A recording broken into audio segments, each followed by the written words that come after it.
Ahora se conmemora el Día Mundial de la Población.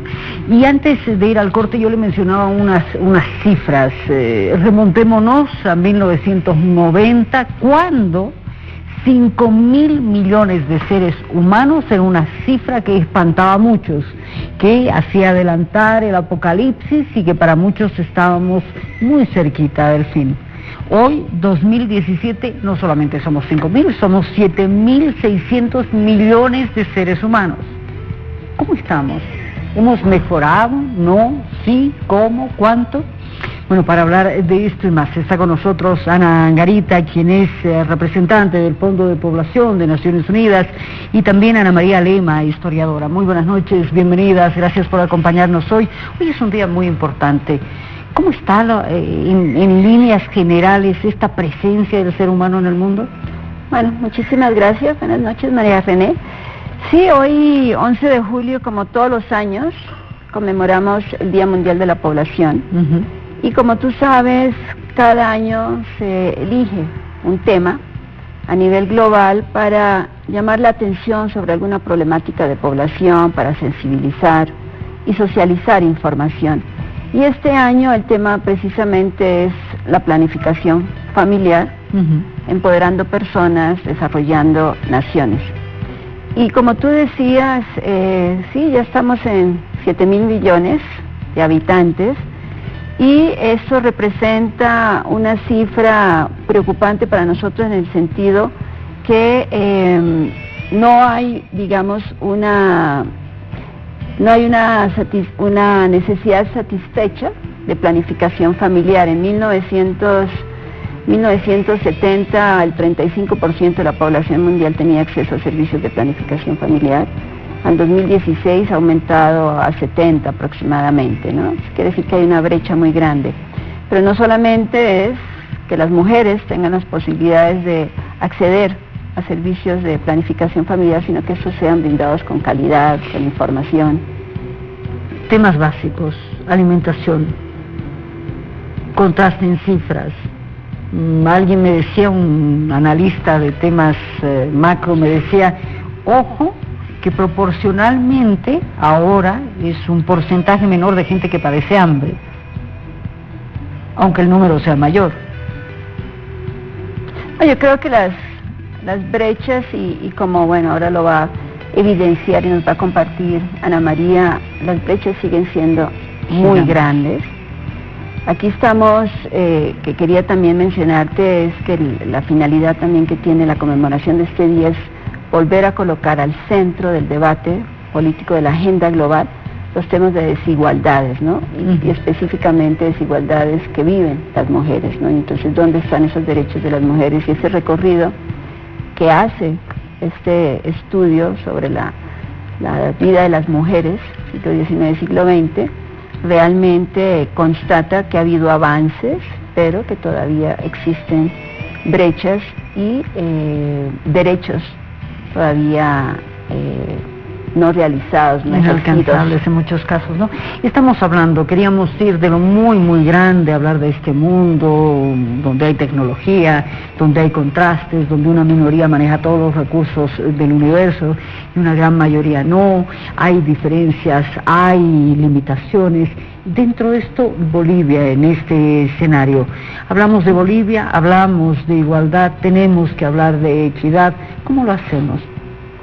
Bueno, nosotros lo hemos hecho desde una perspectiva histórica, hemos intentado un primer acercamiento a través de un estado del arte, es decir, ver cómo desde Bolivia, cómo se ha investigado el tema, qué han dicho nuestros colegas historiadores sobre la situación de equidad de las mujeres en la historia, sobre lo que ha propuesto el Estado, es decir, las normas existentes desde el inicio de la República, cuáles han sido las prácticas que han desarrollado las mujeres para poder ejercer esos derechos o para poder abrirse espacio, para poder ejercer, para poder vivir simplemente, ¿no? Claro. Muchas veces se trata solamente de eso, y también para ver cómo se las representa o cómo se representan a ellas mismas. Entonces ha sido bueno, el resultado es una investigación que se plasma en este libro, y la tapa me parece muy significativa. Estas mujeres nos están mirando, nos están interpelando a su manera, diciendo, bueno, ¿cómo es? ¿No? ¿Y cómo es? Pues para partir hay que ir bastante atrás, porque tú bien sabes que cuando se establece la República en 1825, los cambios no se dan de la noche a la mañana. Y entonces, en materia de normas, por varios años todavía, la población ha tenido que regirse bajo normas establecidas en la colonia y normas españolas, ¿no? Entonces, el punto de partida que ha identificado mi colega, somos dos las que hemos realizado este estudio, María Luisa Sux y yo, ella ha identificado una compilación de normas que se llama las novísimas leyes, que data de 1804, que es entonces una compilación de leyes donde se aborda el tema de las mujeres. ¿Qué pueden hacer y qué no pueden hacer las mujeres en las colonias? Y en España también, por supuesto.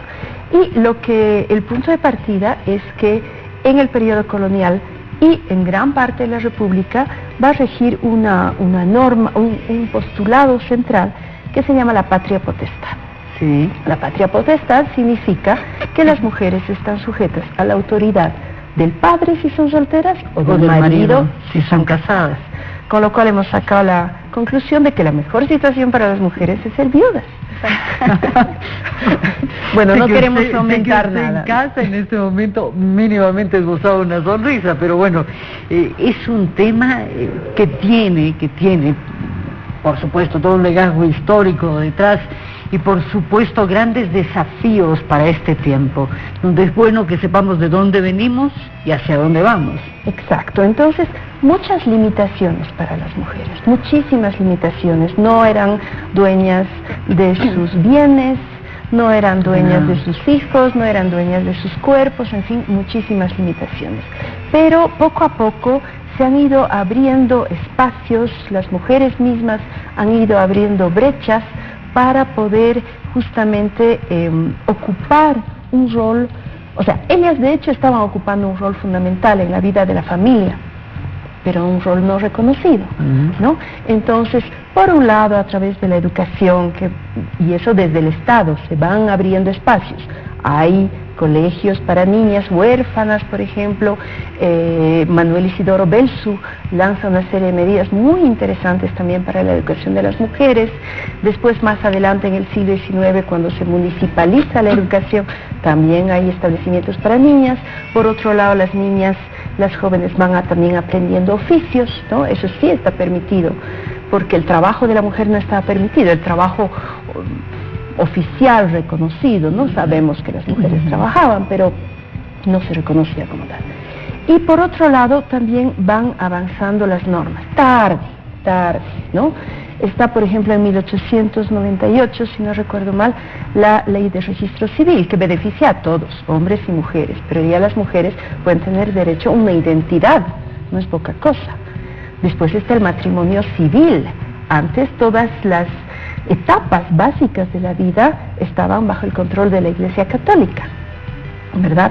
Entonces, a partir del cambio de régimen, cuando empiezan a gobernar los liberales, hay una tendencia a la secularización de la sociedad y a que todas estas etapas claves y estos rituales se conviertan en rituales laicos.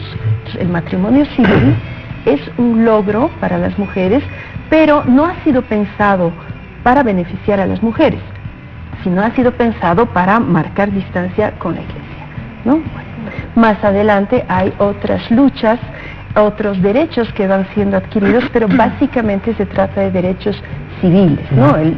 La ley de divorcio absoluto, por ejemplo, 1932, que es una ley pionera en América Latina, es un hito muy importante, ha pasado un poco desapercibido por el tema de la guerra del Chaco, pero en cuanto se aprueba, el 12 de abril del 32, empiezan a presentarse los casos y es absolutamente fascinante. Hemos consultado varias investigaciones que han realizado colegas que muestran, ¿no?, la cantidad de demandas de divorcios que plantean mujeres y la cantidad de causales que son mencionados que van desde adulterio, abandono de hogar, violencia, por supuesto, y también hay demandas de hombres, hay que reconocer. Ahora, tengo la impresión que el siglo XIX no te salvabas ni si eras huérfana ni viuda, porque el Estado en muchos casos nombraba un hombre para que administre lo que era tu propiedad.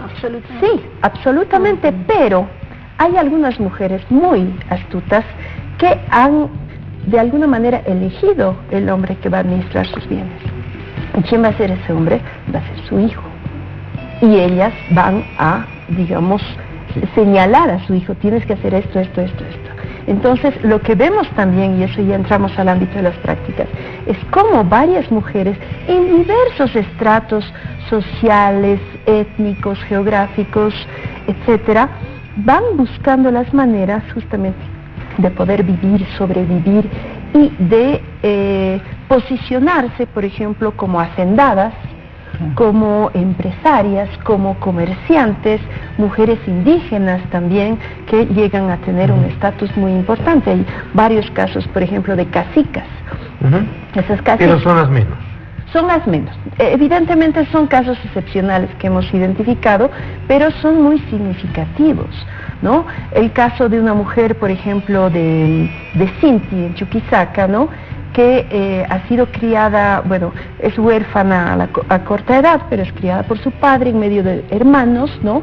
Entonces, pues ha tenido que seguramente es una más entre los hermanos, y a la hora se casa, pero tiene hijos al margen del matrimonio. Estar casada no es ningún problema para ella, y ella dirige los asuntos de la empresa, digamos, familiar, y toma decisiones de tal manera que en los juicios la nombran la doctora. Muy bien. Estamos en 1827. Ah, qué interesante, qué caso tan interesante. Bueno, el libro está en el UNPA, la gente interesada va a poder acudir a él. Claro.